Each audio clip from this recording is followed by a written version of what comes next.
बिस्मिल्लाहिर्रहमानिर्रहीम। अस्सलाम वालेकुम dear students, welcome to my YouTube channel maths world. उम्मीद है आप सब खैरियत से होंगे।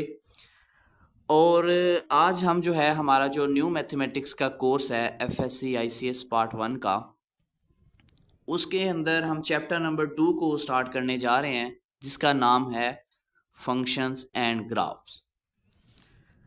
इसमें हमारे पास जैसे कि चैप्टर का नाम ही फंक्शन से स्टार्ट हो रहा है, तो इसमें हम सबसे पहले पढ़ेंगे कि what is a function.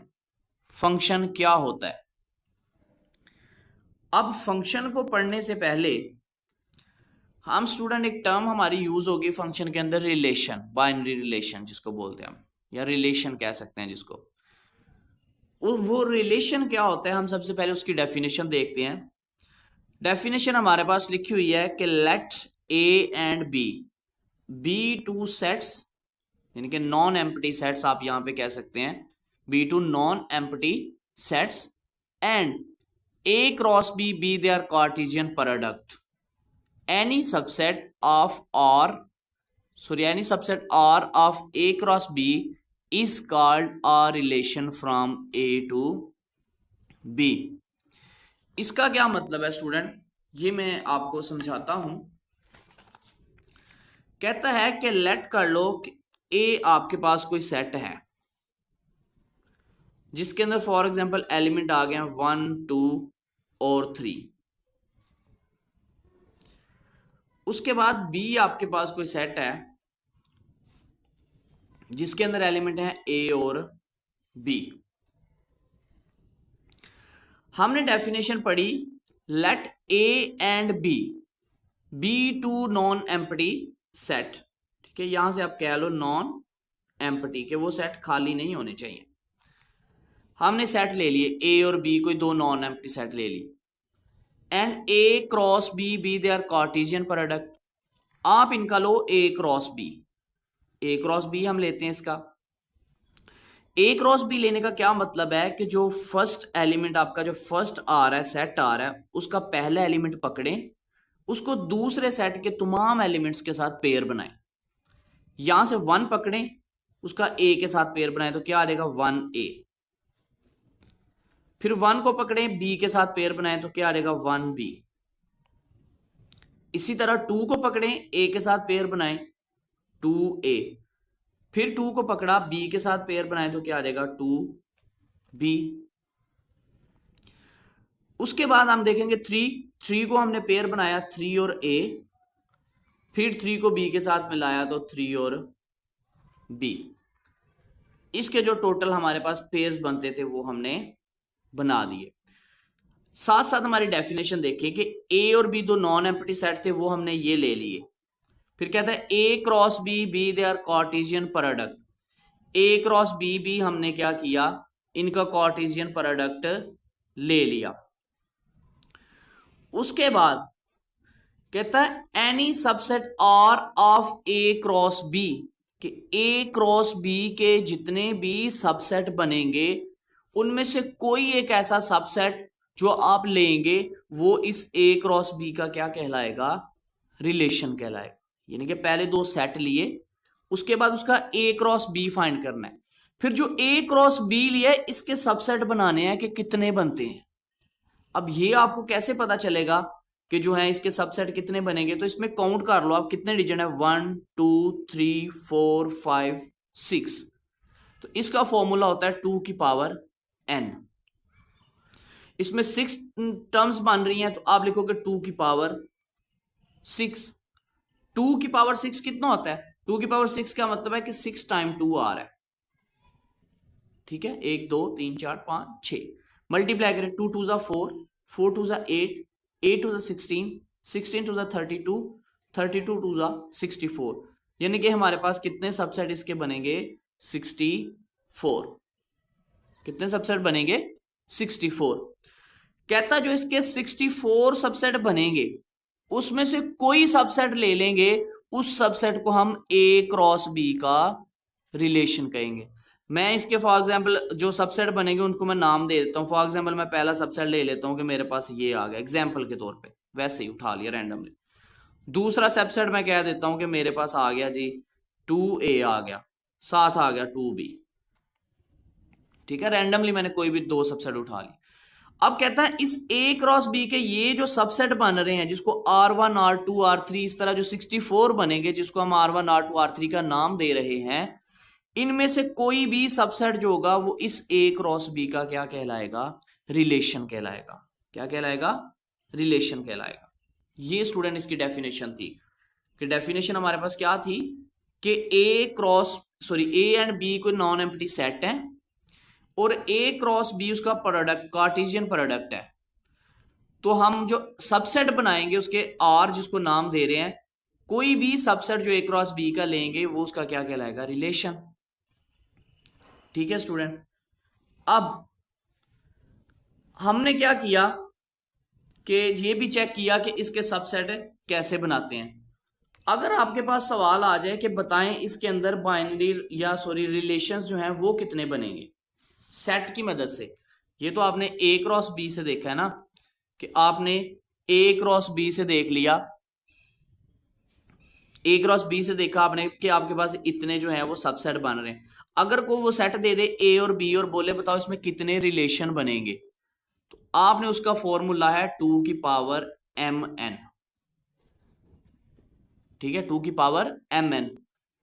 m क्या होगा? जो पहले सेट के एलिमेंट है वो कितने हैं? 3, तो इसका मतलब 2 की पावर 3।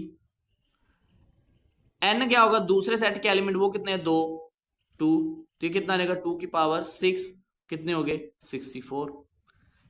यहां से आगे चेक कर लें या यहां से चेक कर लें, आपको पता चल जाएगा कि इसके अंदर कितने रिलेशन बनने हैं। ठीक है, कि दो सेट दे के अगर पूछे बताओ इसमें कितने रिलेशन बनने हैं, ये एमसीक्यू आ सकता है। उसका फॉर्मूला 2 की पावर mn।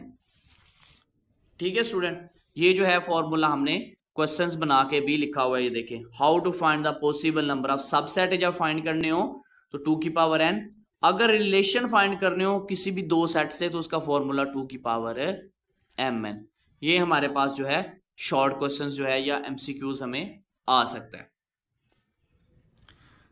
उसके बाद सेकंड टर्म हमारे पास आ गई फंक्शन, जो कि हम चैप्टर के अंदर जो नाम वर्ड हमारा यूज हुआ है फंक्शन एंड ग्राफ्स, इसमें हमारे पास आ गया अब फंक्शन की डेफिनेशन को हम समझते हैं कि फंक्शन क्या होता है।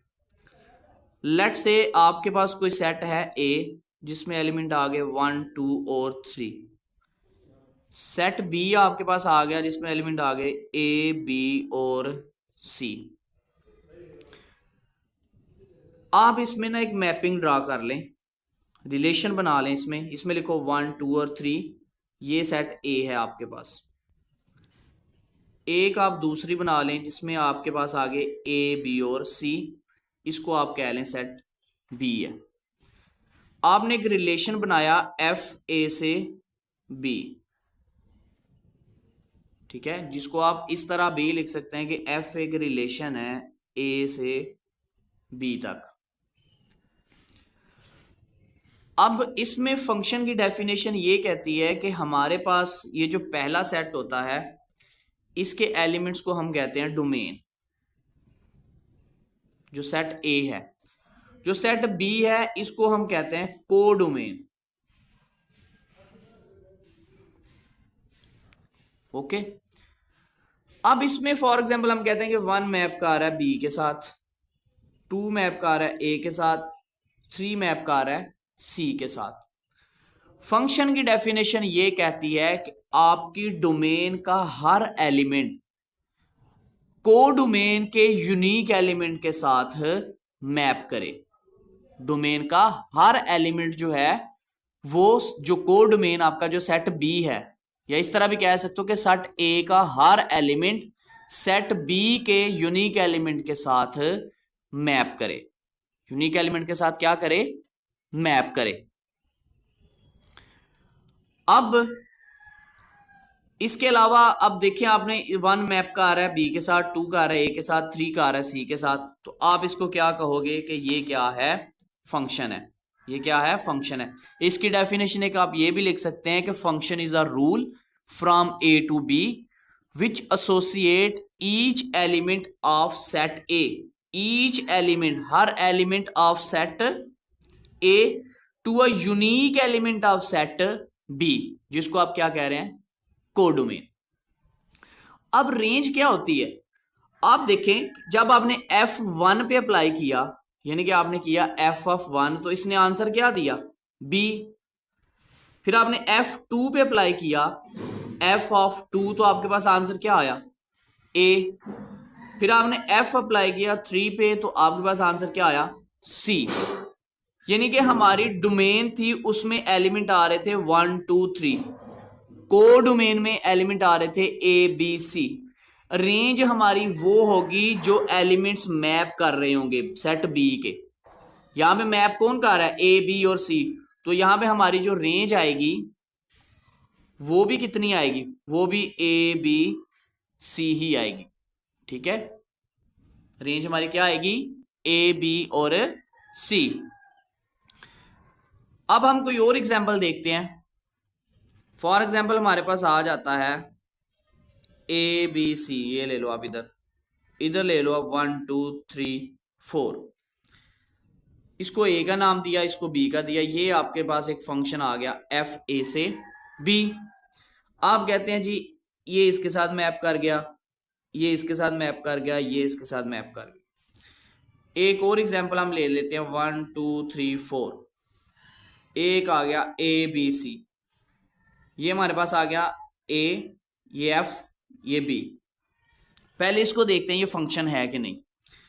हमने डेफिनेशन ये पढ़ी कि ये जो पहला सेट होता है ये डोमेन होता है, कि डोमेन का हर एलिमेंट, यानी सेट ए का हर एलिमेंट सेट बी के एक यूनिक एलिमेंट पे मैप करे। देखो ए इसके साथ गया, बी इसके साथ सी, यानी डोमेन के सारे एलिमेंट ही मैप कर गए। अगर आपका क्वेश्चन ये हो सकता है कि सर ये बी में 4 नहीं कर रहा, तो हमारा बी से कंसर्न नहीं है। फंक्शन की डेफिनेशन कहती है बस डोमेन के सारे एलिमेंट मैप करे, डोमेन का कोई एलिमेंट बाकी ना रहे। को डोमेन में अगर कोई एक्स्ट्रा एलिमेंट आ जाता है तो उससे फर्क नहीं पड़ेगा। तो ये भी हमारे पास क्या होगा, एक फंक्शन होगा। इसमें डोमेन में क्या है, ए बी सी, को डोमेन में क्या है 1 2 3 4, लेकिन रेंज इसकी क्या होगी 1 2 और 3, जो मैप कर रहे हैं रेंज में जस्ट वही आते हैं। ठीक है, तो ये भी आपके पास फंक्शन है। ये आप देख ले 1 बिलोंग कर गया इसको, 2 बिलोंग कर गया इसको, 3 बिलोंग कर गया इसको, 4 बिलोंग नहीं, मैप नहीं कर रहा। क्या अब आप इसको फंक्शन कहेंगे, नो, क्योंकि हमारी डेफिनेशन क्या कहती है कि जो सेट ए है, जो पहला सेट है जिसको हम डोमेन कहते हैं, उसका हर एलिमेंट मैप करना चाहिए, लेकिन इसका 4 तो मैप कर ही ना रहा, तो इसका मतलब ये क्या आ गया, नॉट फंक्शन। ये क्या हो गया, फंक्शन नहीं है। एक बात आप इसकी और पढ़ सकते हैं, ठीक है, वो क्या है, वो इस तरह है, हम इसकी डेफिनेशन में कहते हैं कि हमारे पास जो है फर्स्ट एलिमेंट जो है वो रिपीट नहीं होना चाहिए, फर्स्ट एलिमेंट रिपीट नहीं होना चाहिए। मतलब जब हम इसके ऑर्डर पेयर बनाएं, फॉर एग्जांपल हमारे पास आ जाएगा 1A 1B 2C, तो हमारी डेफिनेशन ये कहती है, फंक्शन के अंदर ये भी आती है कि जब ऑर्डर पेयर फॉर्म में लिखा हो, ठीक है, तो इसमें क्या होगा कि हमारे जो ये पेयर बनेंगे इसमें फर्स्ट एलिमेंट रिपीट नहीं होना चाहिए। अगर इस तरह ऑर्डर पेयर में हमारे पास लिखे गए हो ना, तो आपसे पूछा जाए बताओ फंक्शन है कि नहीं, तो आपने सिंपली देखना है कि क्या किसी भी पेयर के अंदर पहला एलिमेंट रिपीट तो नहीं हो रहा। अगर पहला एलिमेंट रिपीट हो रहा है किसी भी 2 ऑर्डर पेयर में, तो इसका मतलब वो फंक्शन नहीं होगा, वो फंक्शन नहीं होगा। ये हमारे पास थी फंक्शन की डेफिनेशन। अब हम इसकी डेफिनेशन को जरा पढ़ते हैं। डेफिनेशन हमें कहती है कि a function f from x to y, आप ए और बी भी कह सकते हैं, ठीक है, इस जगह पे ए भी रख सकते हैं और बी भी, एक्स और वाई भी कह सकते हैं। A relation f with the property that no 2 order pair in f have the same first element, जो मैंने अभी आपको बात बताई है कि ऑर्डर पेयर में फर्स्ट एलिमेंट सेम ना हो। दूसरा, उसकी जो डोमेन है वो बराबर हो एक्स के, जो आपकी डोमेन है वो डोमेन ऑफ एफ है वो किसके बराबर हो, एक्स के। तो इट इज डिनोटेड बाय, आप इसको ऐसे भी लिखते हैं एफ एक्स वाई, या Y is equal to F of X. तो ये आपके पास फंक्शन की डेफिनेशन है। ये जो कॉन्सेप्ट था ना, Y is equal to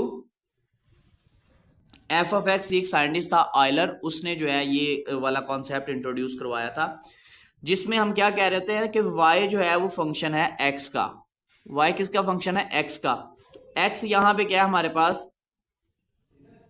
independent variable है, और जो y है ये हमारे पास क्या होता है? डिपेंडेंट। ठीक है, कि ये सारा का सारा इसके ऊपर डिपेंड कर रहा है, अगर इसमें चेंज आई तो y में भी चेंज आएगी।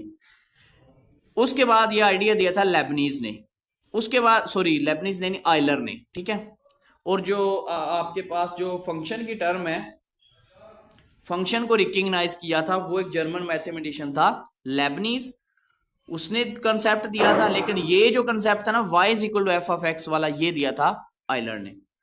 इसके बाद इसकी सेकंड डेफिनेशन है फंक्शन की, a function is a rule from A to B which associate each element of set A to a unique element of B, के सेट ए का हर एलिमेंट सेट बी के साथ मैप करे।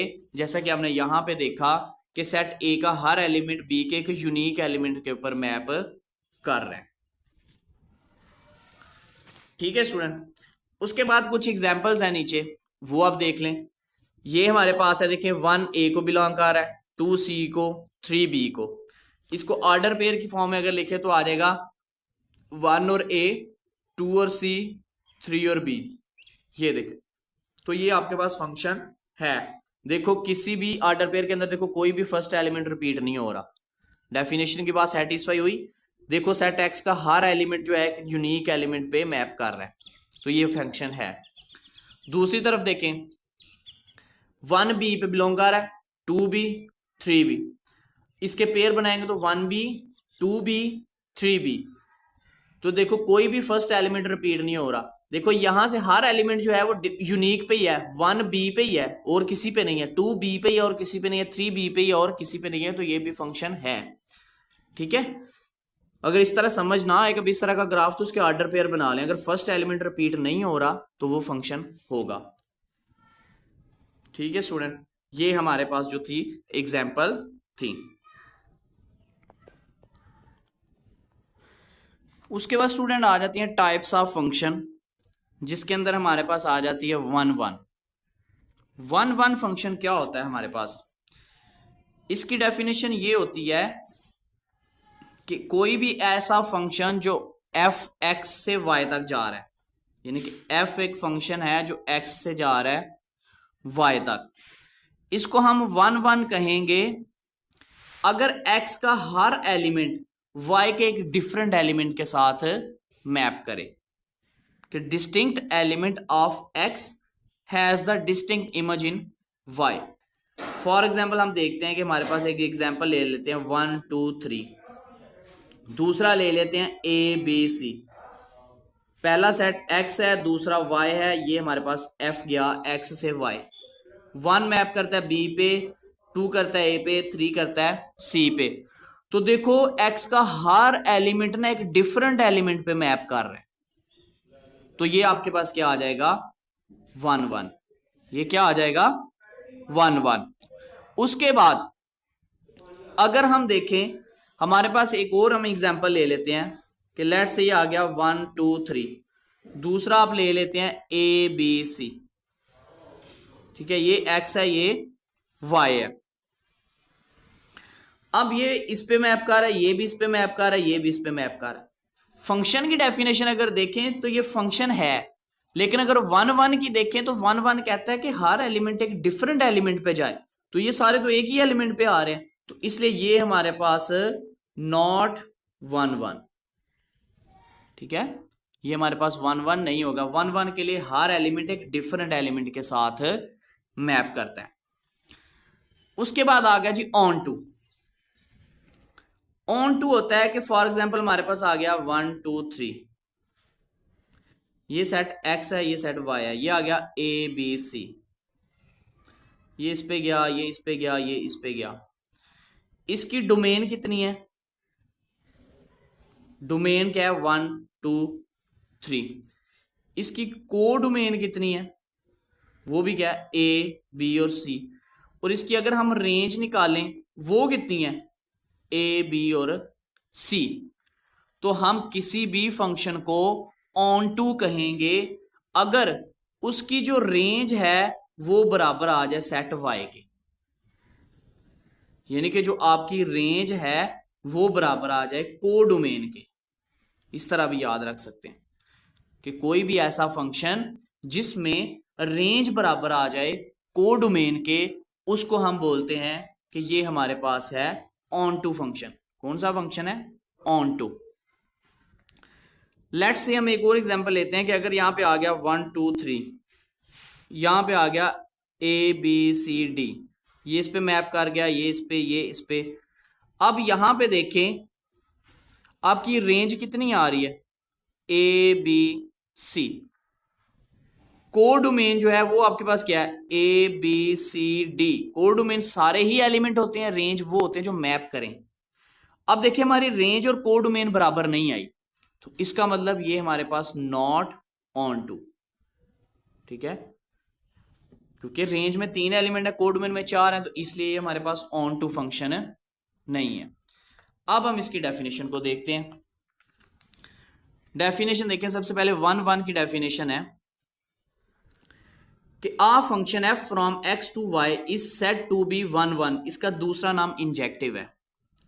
If distinct element of x has distinct image in y, यानी x के एलिमेंट different element y के ऊपर मैप कर रहे हैं। जैसे पहली एग्जांपल देखो, ये इस पे कार है, ये इस पे, ये इस पे, हर एक जो है डिफरेंट पे कार है, तो ये 1 है। यहां भी देखें ये हर एलिमेंट एक डिफरेंट पे मैप कर रहे हैं, ये भी 1 है। इस तरफ अगर देखें तो ये सारे एलिमेंट एक ही पे मैप कर रहे हैं, तो ये 1 नहीं है। दूसरी तरफ हमारी जो डेफिनेशन है वो आ जाएगी ऑन टू, जिसको दूसरा नाम सरजेक्टिव है। इसकी डेफिनेशन ये होती है कि अ फंक्शन है from x to y is said to be onto if its range बराबर आ जाए set of y। Set of y का मतलब है कोडोमेन। ठीक है, जैसे ये देखो इसकी रेंज ABC है, कोडोमेन में भी ABC है, तो ये हमारे पास ऑन टू है। इस एग्जांपल में देख लो, इसमें रेंज BCD है, कोडोमेन क्या है? ABCD, तो ये हमारे पास नॉट ऑन टू। उसके बाद आ जाता है बाइजेक्टिव फंक्शन। बाइजेक्टिव फंक्शन ऐसा फंक्शन होता है कि जो 1 भी हो और ऑन टू भी हो। किसी भी फंक्शन जिसको हमने बाइजेक्टिव प्रूफ करना, उसको हम 1 प्रूफ करेंगे, ऑन टू प्रूफ करेंगे। जब दोनों सेटिस्फाई हो गए, 1 भी होगा, ऑन टू भी, तो हम कहेंगे कि ये हमारे पास क्या है? बाइजेक्टिव है। और एक MCQs आता है हमारे पास, MCQs के जो इनवर्स होता है वो किसका एग्जिस्ट करता है? इनवर्स हमेशा बाइजेक्टिव फंक्शन का एग्जिस्ट करता है। इनवर्स किसका एग्जिस्ट करता है? बाइजेक्टिव फंक्शन का। तो स्टूडेंट ये हमारा आज का लेक्चर था, जिसके अंदर हमने फंक्शन को जो है ब्रीफली इसका इंट्रोडक्शन डिस्कस किया है। फंक्शन क्या होता है, रिलेशन क्या होता है, उसके बाद 1 क्या होता है, ऑन टू क्या होता है, बाइजेक्टिव क्या होता है। इंशाल्लाह नेक्स्ट लेक्चर के अंदर जो है हम एक्सरसाइज 2.1 डिस्कस करेंगे। तब तक के लिए ख्याल रखिएगा। खुदाफिज, फी अमानिल्लाह।